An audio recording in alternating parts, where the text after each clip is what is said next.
এইবার বাঁধাকপির চচ্চড়িটা করব। তার জন্য দেখো সবজি সব কেটে নিয়েছি, আলু, বেগুন, মূলো, একটু টমেটো নিয়েছি আর কাঁচা লঙ্কা। আর বাঁধাকপির এই চচ্চড়িটা করতে গেলে বাঁধাকপিগুলো না এরকম চৌকো চৌকো কাটতে হবে, বুঝেছো? এরকম এরকম এরকম থাকবে, সব পিসগুলো মিহি করে কাটা যাবে না। এইটা এখন আমি করেছি এমনি, এখন তো সিজনের বাঁধাকপি, এখন তো বাঁধাকপি ভালোই হবে, তরকারি খেতে ভালো লাগবে মিহি মিহি করে কেটে, চচ্চড়িটাও ভালো লাগবে। এটা যখন অনেক দিন হয়ে যাবে বাঁধাকপি ঘরে রয়েছে, তখন এইরকম একটু চচ্চড়ি এরকমভাবে করে খেয়ে দেখো, ভালো লাগবে। চলো আমি করি, তোমরা দেখতে থাকো।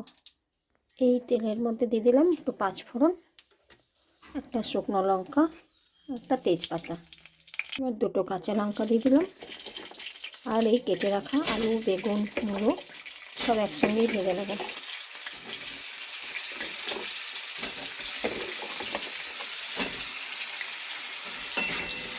এবার নুন হলুদটা দিয়ে দিই ভাজার সময় একটু, ভালো করে সবজিটা ভাজা হবে। সবজিটা ভাজা হয়ে গেছে, একটু টমেটো দিয়ে দিচ্ছি।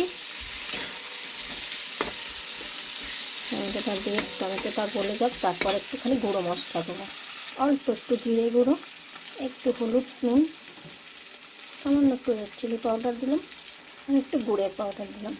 দিয়ে একটু কষে নেবো। কষে বাঁধাকপিটা এবার দিয়ে দেবো এর মধ্যে। বাঁধাকপিটা দিয়ে ঢাকা দিয়ে রেখে দেবো,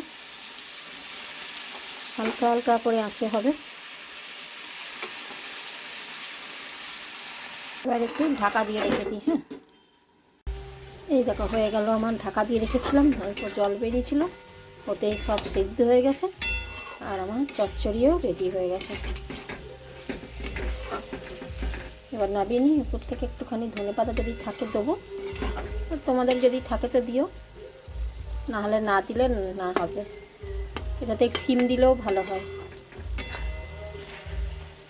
চলো এবার নামিয়ে নিই, গরম গরম রুটির সঙ্গে বাঁধাকপির চচ্চড়ি।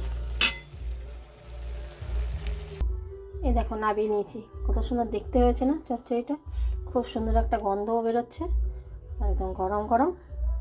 কেমন হয়েছে তোমরা কিন্তু বলো, ঠিক আছে? এই এবার গরম গরম রুটি বানাচ্ছি বাঁধাকপির চচ্চড়িটার সঙ্গে খাওয়ার জন্য। যারা রুটিগুলো এবার সেঁকে নিই, দুটো তো রুটি খাই। এই দেখো আমার রাতের খাবার নিয়ে বসে পড়েছি, সঙ্গে আছে রুটি, আর এই বাঁধাকপির চচ্চড়ি বানালাম। দারুণ চচ্চড়িটা হয়েছে, এরকমভাবে তোমরাও বানিয়ে খেয়ে দেখো, ভালো লাগবে। এখানে আমি আলু, মূলো আর বেগুন দিয়েছি, তো ওটার মধ্যে সিমও দিতে পারো, গাজরও দিতে হবে, যত সবজি দেবে ভালো হবে খেতে। আর সাথে একটু গুড় নিয়েছি, খেজুরের গুড়, শীতকাল এটা তো থাকবেই বলো সবার ঘরে, আর গরম গরম রুটি। চলো তবে খাওয়া দাওয়া করি। সবাই ভালো থেকো, সুস্থ থেকো, আর ঠান্ডায় বেশিক্ষণ কেউ আর বাইরে থেকো না, তাড়াতাড়ি খাও দাও, ঘরে ঘরে বসে গল্প করো, টিভি দেখো। আমি তো খাবো, খেয়ে যে গান চলছে আমার টিভিতে, একটু সিনেমা দেখবো। তারপরে আমার এখনও লাগেজ গুছানো বাকি, এখনও একটু একটু করে গুছাচ্ছি। চলো তবে রাখি। হ্যাঁ, টাটা, সবাই ভালো থেকো, সুস্থ থেকো। আর আমার এই বাঁধাকপির চচ্চড়ি কেমন লাগলো তোমরা কিন্তু জানিও, ঠিক আছে? Tata, good night.